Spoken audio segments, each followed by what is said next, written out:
At about 1:30 p.m., the Emirates flight carrying the remains of the late Internal Affairs Minister General Aronda Nyakairima touched down at Entebbe International Airport.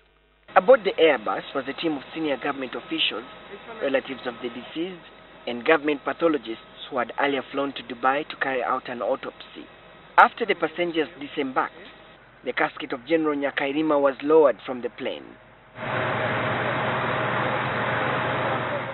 A team of senior army officers, led by former Deputy Chief of Defense Forces Lieutenant General Ivan Koreta, were present at the airport to receive their fallen comrade.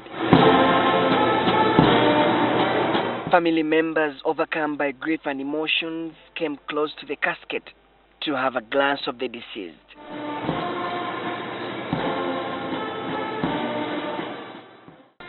General Aronda's body was then placed in an ambulance and taken to Mulago Hospital for a postmortem. The doctors that had gone to Dubai did initial tests, but now we are going to do thorough tests and make sure we find out what killed General Aronda.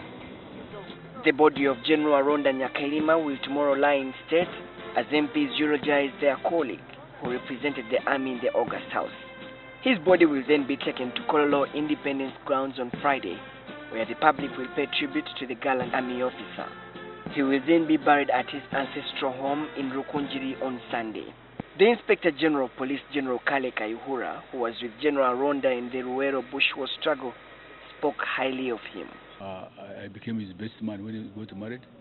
He received me from the Congo. Those who were there, you must remember that. I was his chief political commissar at a very critical time when you were not only fighting the wars, especially in South Sudan.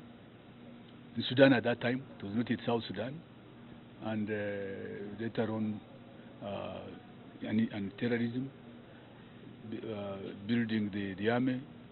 As his boss, Kayihura said that before his departure to South Korea, he had held talks with Aronda about the question of security in the 2016 polls.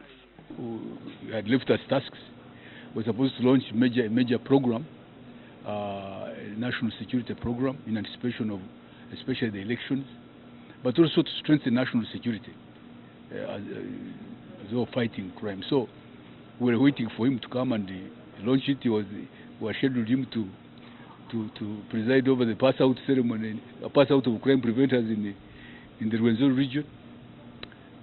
So I mean, something like this happens, absolutely devastating. General Aronda died on Saturday, 12th September 2015, on a flight from South Korea to Dubai. Solomon Serwanja, NTV.